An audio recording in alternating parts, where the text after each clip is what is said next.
வணக்கம்.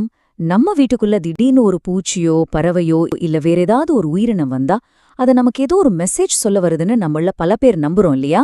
பல காலமாவே இந்த நம்பிக்கை இருக்கு.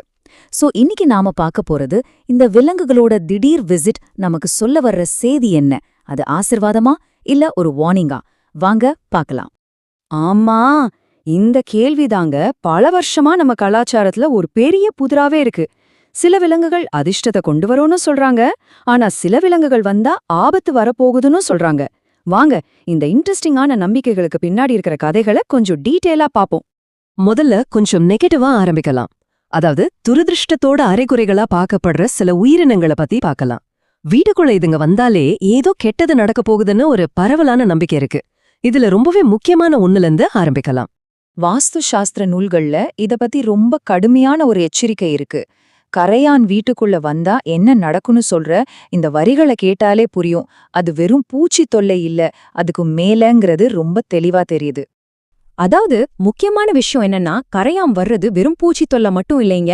வாஸ்துப்படி பார்த்தா இது செல்வத்தையும் அதிர்ஷ்டத்தையும் இழக்கப் போறதுக்கான நேரடி அறிகுறி. அது மட்டும் இல்ல, இது குடும்பத்தில் இருக்கிறவங்களுக்கு நோய்களை கொண்டு வரலாம். சில சமயங்கள்ல துக்க சம்பவங்கள் கூட அடிக்கடி நடக்கலாம்னு சொல்லப்படுது.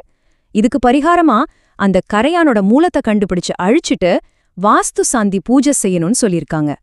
கரையான் வந்தா பணமும் வீடும் நாசமாயிடும் சொல்றதுக்கு இதுதான் காரணம். கரையான் மட்டும் இல்ல, இன்னும் சில உயிரினங்கள் வீட்டுக்குள்ள வந்தாலும் அது அபசகுணம்தான். உதாரணமா தேள், பூரான், கருங்குழவி இது மாதிரி விஷ ஜந்துக்கள் வீட்டுக்குள்ள வந்தா ஆபத்து ரொம்ப பக்கத்துல இருக்குன்னும் சில தீய சக்திகளோட நடமாட்டம் இருக்குன்னும் ஒரு ஆழமான நம்பிக்கை இருக்கு.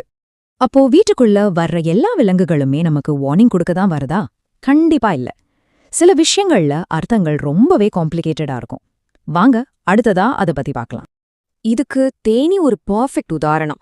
ஒரு பக்கம் ஆன்மீக நம்பிக்கை, இன்னொரு பக்கம் நடைமுறை யதார்த்தம்.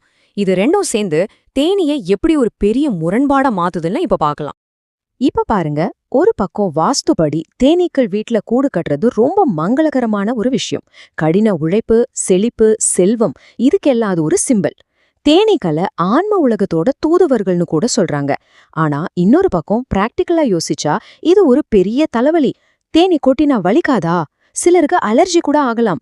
அது மட்டும் இல்லாம அதோட கூடு நம்ம வீட்டு சுவர்களையே டேமேஜ் பண்ணவும் வாய்ப்பு இருக்கு. அடுத்து நாம பார்க்க போறது உடும்பு. ஆரம்பத்துல இது ஒரு கெட்ட சகுனமா பார்க்கப்பட்டாலும் வரலாறு மற்றும் புராணங்கள் எப்படி ஒரு விலங்கோட அர்த்தத்தையே தலைகீழா மாத்துதுங்கிறதுக்கு இது ஒரு அருமையான உதாரணம். ஆமா, பல நாட்டுப்புற கதைகள்ல பாத்தீங்கன்னா ஆமையோ உடும்போ வீட்டுக்குள்ள வந்தா ஏதோ தீய சக்தி வீட்டுக்குள்ள நுழைய போகுதுன்னு ஒரு நம்பிக்கை இருக்கு. இது ஒரு பொதுவான கருத்துதான். ஆனா இதே விலங்கை பத்தி வரலாறு வேற ஒரு ஆச்சரியமான கதைய சொல்லுது. வாங்க உடும்போட கலாச்சார முக்கியத்துவத்தை கொஞ்சம் ஆழமா பார்க்கலாம். இங்க பாருங்களேன், இது 6ஆம் நூற்றாண்டைச் சேர்ந்த ஒரு நேபாள சிற்பம். இதுல பார்வதி கௌரி தேவி இருக்காங்க. அவங்களோட புனித வாகனமா அதாவது வாகனமா இருக்கிறது இந்த உடும்புதான். இதுக்கு கோதான்னு பேரு. ஒரு கெட்ட சகுனமா நாம பார்த்த ஒரு விலங்கு இங்க ஒரு தெய்வீக சின்னமா இருக்கு பாத்தீங்களா? இது மட்டும் இல்ல, 1669ல மராட்டிய தளபதி தானாஜி மாலுசரே சிங்ககட் கோட்டைய கைப்பற்ற ஒரு பெரிய சவால சந்திச்சாரு. அப்போ அவரோட செல்ல பிராணியான யஷ்வந்தி என்ற உடும்பு தான் உதவி செஞ்சது. அதோட பிடிப்பு அவ்ளோ வலிமையானது. அதனால அதோட உடம்புல கயிற கட்டி செங்குத்தான பாறையில ஏத்தி படை வீரர்கள் கோட்டைக்குள்ள ஏறி வெற்றி அடைஞ்சாங்க. இங்கே உடும்பு வலிமைக்கும் விசுவாசத்துக்கும் ஒரு வரலாற்று அடையாளமா மாறுது பாருங்க.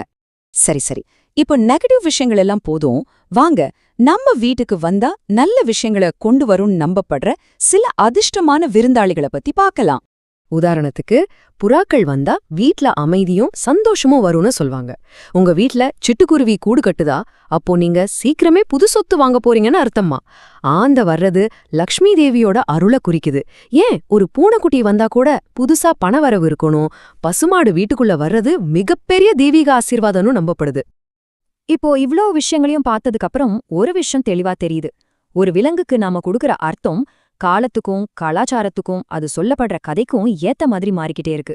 அப்போ இதுல நீங்க எதை நம்புறீங்க? விலங்குகள் நிஜமாவே நமக்கு செய்தி கொண்டு வருதா, இல்ல இதென்னா சும்மா தற்செயலா நடக்கிற விஷயங்களா? இதுல எது உண்மைன்னு நீங்க நம்புறீங்க? உங்க வீட்ல இந்த மாதிரி ஏதாவது நடந்திருக்கா? உங்க அனுபவங்களை கீழே கமெண்ட்ல எங்களோட பகிர்ந்துக்கோங்க. அடுத்த வீடியோல சந்திப்போம்.